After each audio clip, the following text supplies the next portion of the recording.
Welcome back to BCN news. కూటమి పాలనలో red book రాజ్యాంగానికి కేర్ ఆఫ్ అడ్రస్గా మారిన ఆంధ్రప్రదేశ్ ఇప్పుడు మరింత దిగజారి బ్లడ్ బుక్ రాజ్యాంగం నెడలోకి వెళ్లిందని వైసీపీ అధికార ప్రతినిధి వంగవీటి నరేంద్ర ఆగ్రహం వ్యక్తం చేశారు.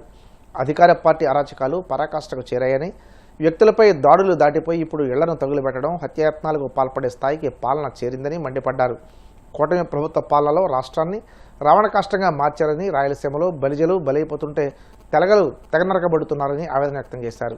ఇది యాదృచ్ఛికం కాదని, పక్క ప్రణాళికతో జరుగుతున్న సామాజిక అణచివేత రాజకీయమని విమర్శించారు. కాపులంతా ఏకమై తెలుగుదేశం పార్టీని భూస్థాపితం చేయడం ఖాయమని హెచ్చరించారు.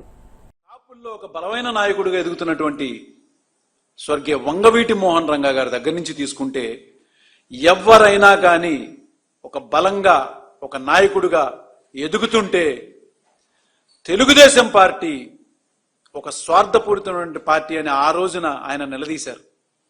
ఆయనని ఎంత దారుణంగా అధికారంతో హతమొందించారో మీకు తెలుసు. మరి తర్వాత నాయకులు ఎంతమంది ఈ తెలుగుదేశం పార్టీని నిలదీస్తున్న వాళ్ళల్లో పేర్లు చెప్పుకుంటూ వెళ్తే ముద్రగడ పద్మనాభం గారి గురించి మనకు చాలా స్పష్టంగా తెలుసు. ఆయన ఎంత దారుణంగా ఆయన సతీమణిని, వాళ్ళ కొడుకుని, కాపుల గురించి మాకు న్యాయం జరగట్లేదని ప్రశ్నిస్తే హింసించారో మీకు తెలుసు, మనందరం చూసాం. ఇక ఇప్పుడున్న పరిస్థితుల్లోకి తీసుకొస్తే పేరు నాని గారినే కానీ, అంబటి రాంబాబు గారిని కానీ, ఈ మధ్య కాలంలో జరుగుతున్నటువంటి ఒక 3 నెలల క్రితం పార్టీ ఏదైనా కానీ, తెలుగుదేశంలో ఉన్న కందుకూరు నియోజకవర్గం ఒక దార్కానిపాడులో జరిగినటువంటి ఒక దారుణమైన ఘటన, అక్కడ బలైపోయింది కాపులే. రాంబాబు గారిని చూశారు కదా మీరు, ఏ విధంగా ఆయన మీద ప్రశ్నించటానికి ఆయన వెళ్ళి వాళ్ళ నాయకుణ్ణి, అంటే జగన్మోహన్ రెడ్డి గారి మీద సిబిఐ ఇచ్చిన రిపోర్ట్ని కూడా కాదని సిబిఎన్ రిపోర్ట్ పెట్టారు. అంటే చంద్రబాబు నాయుడు రిపోర్ట్ ఫైనల్, సిబిఐని మించిందండి ఈ రిపోర్ట్. లడ్డూలో కల్తీ జరిగిపోయింది, ఆయన 2 రోజుల క్రితం కూడా ఇదే చెప్తున్నాడు, జరిగిపోయింది అంతే. ఆయన ముద్ర వేసేసాడు, అది ఫైనల్. సెంట్రల్ ఇన్వెస్టిగేషన్ వాళ్ళు ఇచ్చినా దీని మీద మాట్లాడొద్దు, ఇది చాలా కొన్ని కోట్ల మంది మనోభావాలు దెబ్బతింటాయని చెప్పినా కూడా బేఖాతరు చేసి మరి ఆయన పద్ధతిలోనే ఆయన వెళ్తున్నారు.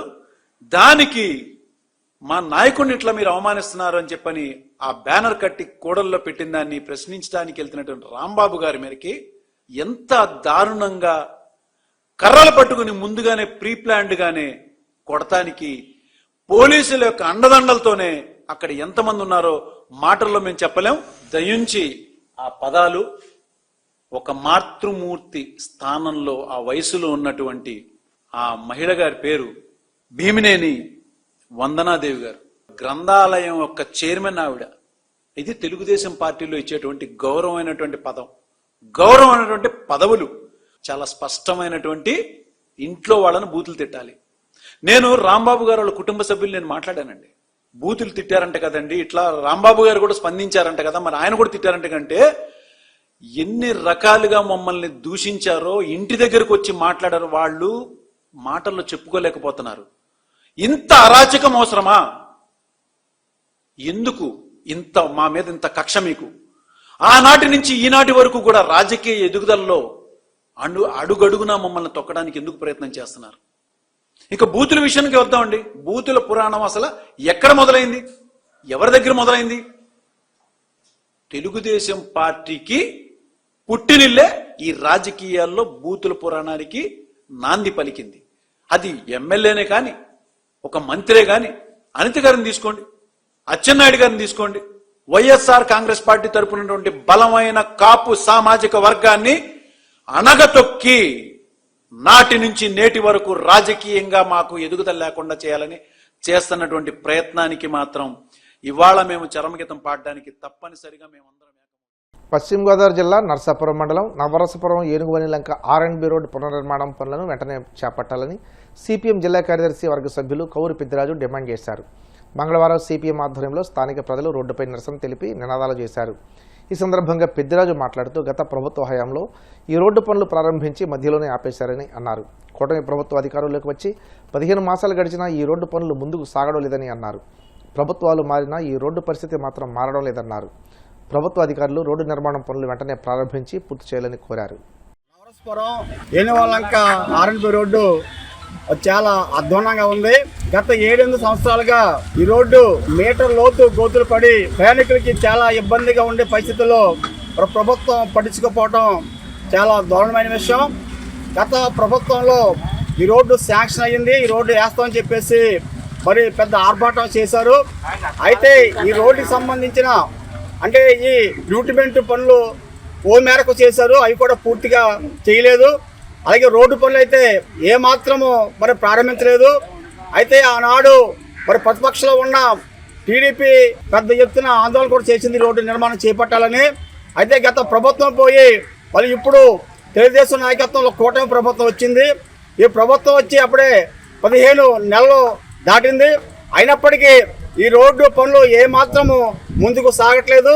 ఈ రోడ్డు నిర్మాణాన్ని ఏమాత్రము పట్టించుకోవట్లేదు. ఏదైతే నరసాపురం ఏనువాలంక ఆర్ఎన్బి రోడ్డు ఉందో ఈ రోడ్డు అంతా ప్రతిరోజు వందలాది వాహనాలు ప్రతిరోజు తిరుగుతూ ఉంటాయి. రోడ్లు సరిగ్గా లేని కారణంగా ప్రమాదాలు జరుగుతూ ఉన్నాయి.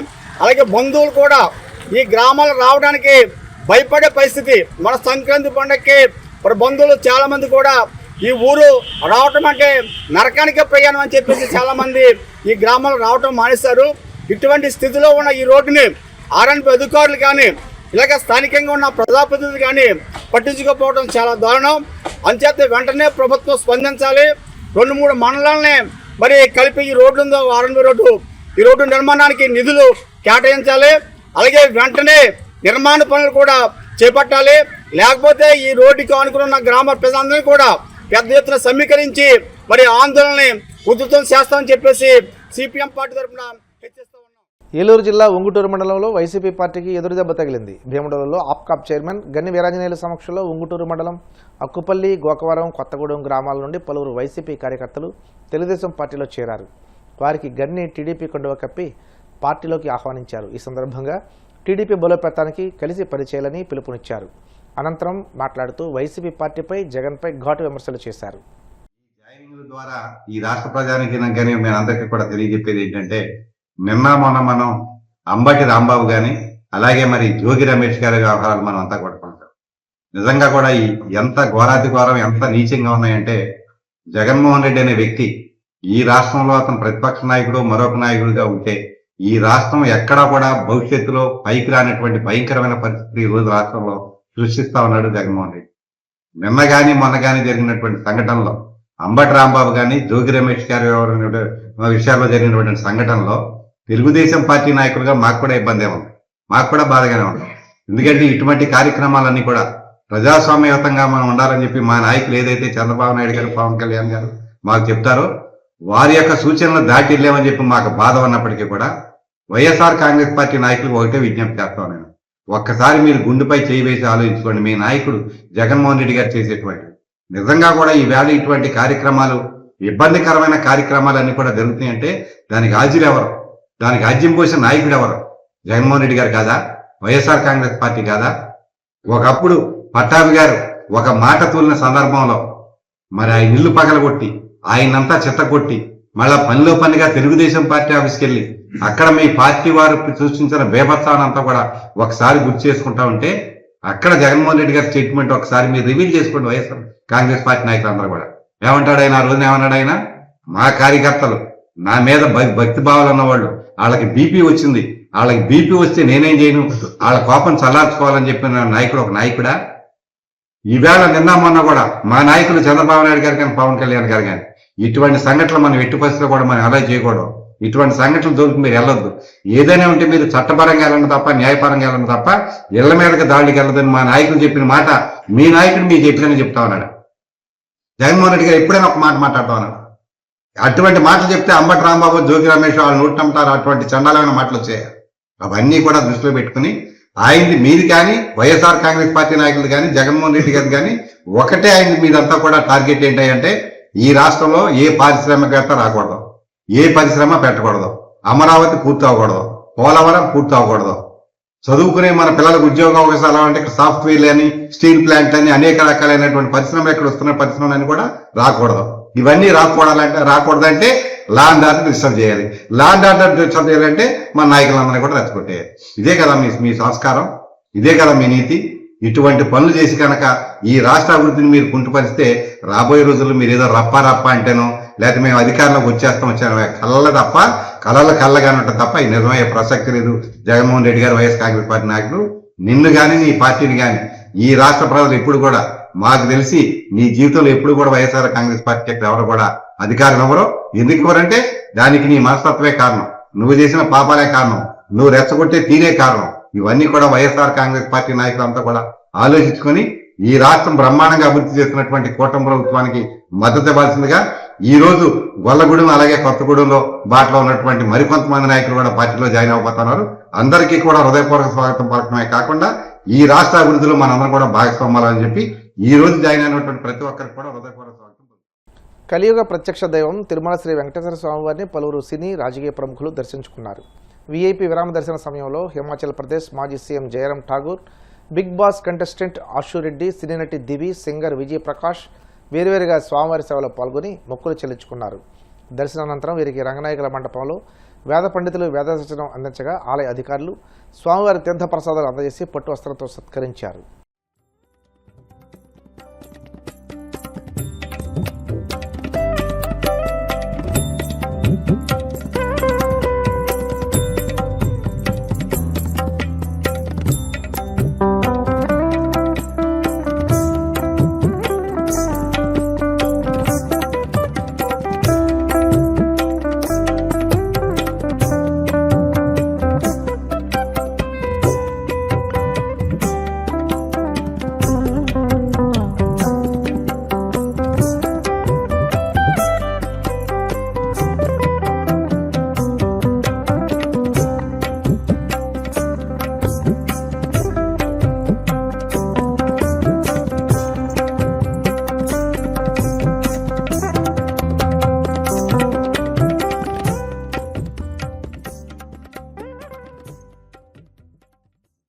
వార్తలు ముగించే ముందు ముఖ్యాంశాలు మరోసారి.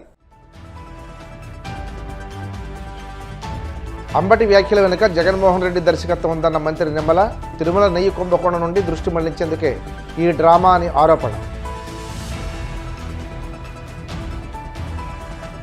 నాడు స్కిల్ కేసులో చంద్రబాబు నిరికించడం కక్ష సాధింపు చర్యనన్న వర్ల రామయ్య, 53 రోజుల పాటు జైల్లో పెట్టి చంద్రబాబు జీవిత కాలాన్ని దొంగిలించారని విమర్శ.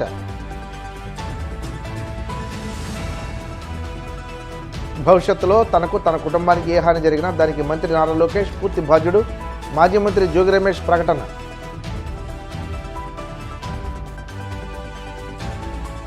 తిరుమల శ్రీవారిని దర్శించుకున్న పలువురు సినీ రాజకీయ ప్రముఖులు, ఆలయ మర్యాదలతో స్వాగతం పలికిన అధికారులు. ఈ వార్తలు ఇంతటితో సమాప్తం. మరిన్ని వార్తల కోసం BCN digital YouTube channel, Facebook page follow అవ్వండి. అప్డేట్ వార్తల కోసం ప్లీజ్ సబ్స్క్రైబ్.